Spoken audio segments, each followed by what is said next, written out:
Factory వస్తే మన వాళ్ళందరికీ ఉద్యోగ అవకాశాలు వస్తాయనుకున్నాను, కానీ పొల్యూషన్ పెరిగి ఊర్లో వాళ్ళందరూ అన్యాయం అయిపోతారని బాధేస్తుంది. అందుకని కష్టపడి మీకోసం ఆ ఫ్యాక్టరీ ప్లాన్ లేకుండా ప్రభుత్వంతో పోరాడి మరీ ఒప్పించాను. సంతోషమయ్యా.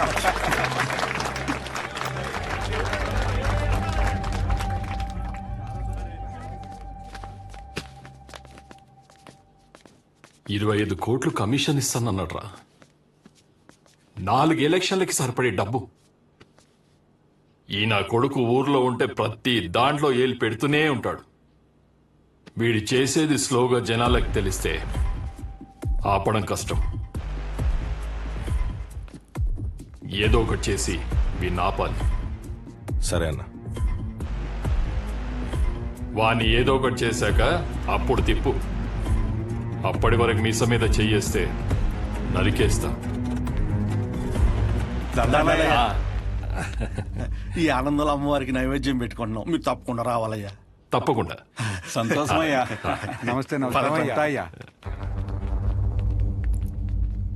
Happy birthday to you.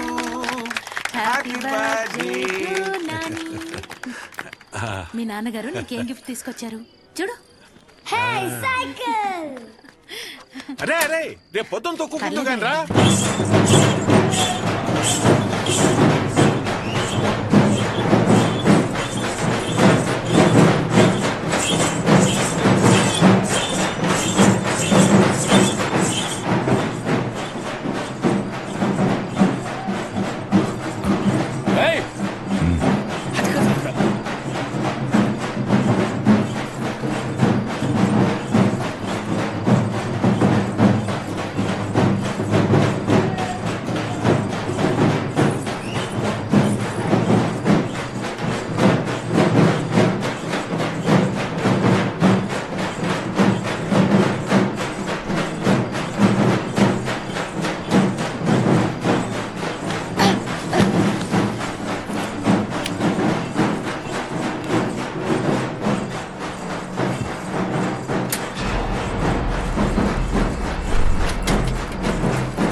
Shivayya, చెప్పురంగా. మీరు వెళ్ళండి, నేను వస్తాను. సహజం తీసుకెళ్ళు. ఏమైంది? వెళ్ళు. అలాగే సజా, మన ఇంటికి వెళ్దాం.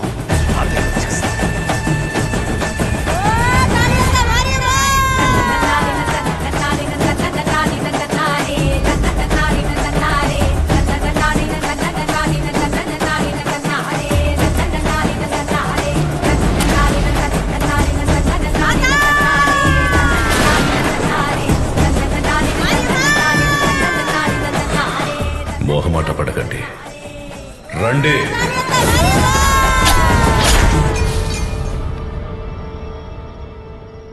ఆ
నిన్ను కాపాడబోయి ఆయన చనిపోయాడు.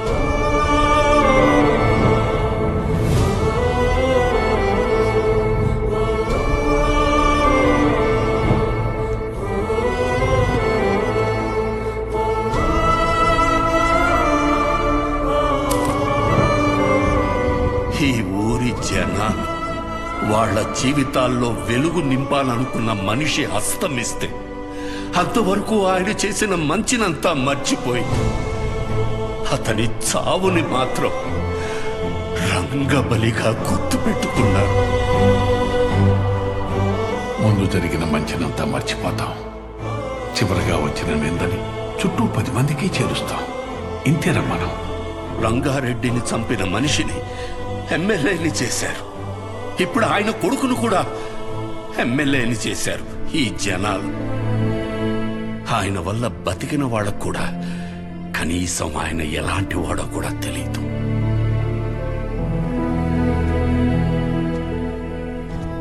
ఆయన ఏ పని చేసినా 10 మందికి ఉపయోగపడాలనుకుని చేసిందే కానీ 10 మందికి తెలియాలని ఎప్పుడూ చేయలేదు.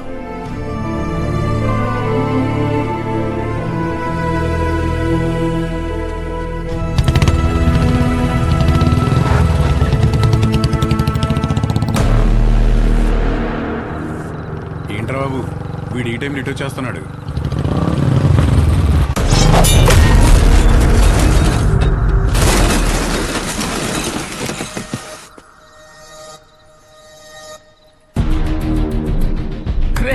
వీడేంట్రా ఎప్పుడు ఇక్కడే పడుతున్నాడు?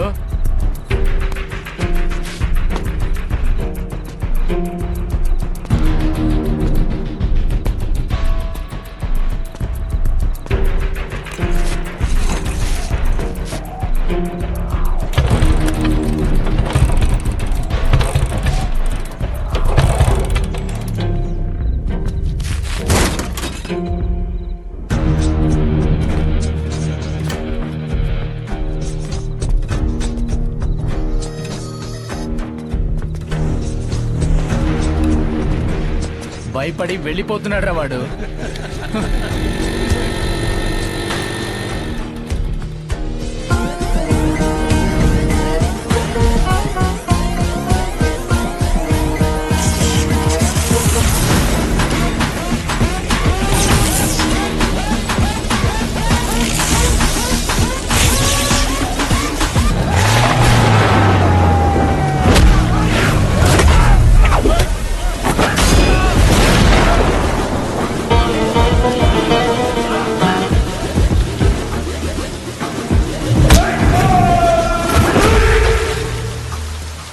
నీ పేరు నచ్చలా, అస్సలు నచ్చలా.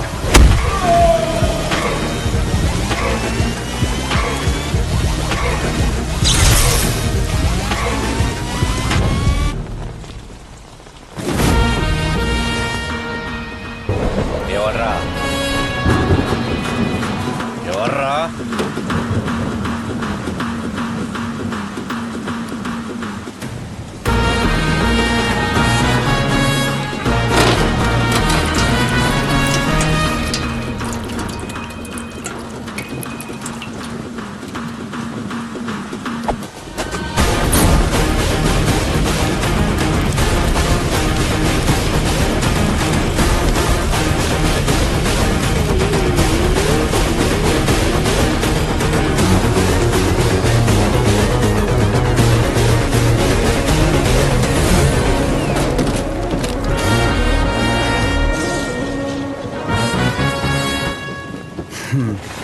షార్ట్గా నాకు కథ చెప్తా విను.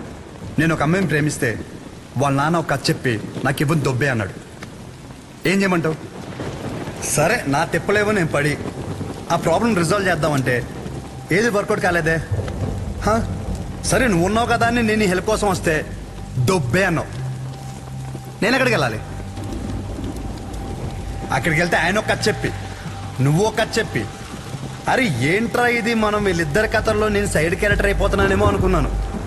కానీ ఈ రోజే తెలిసింది ఏంటంటే అసలు కథే నాది, కాన్ఫ్లిక్టే. నీకు విషయం చెప్తున్నా విను.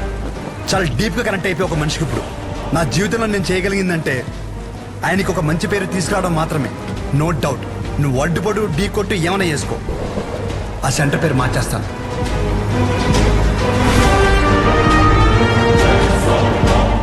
ఈ రోజు నుండి నేను నిన్ను అన్నాను పిలవను, పరశురాం. పరశురాం, ఓకేనా పరశురాం?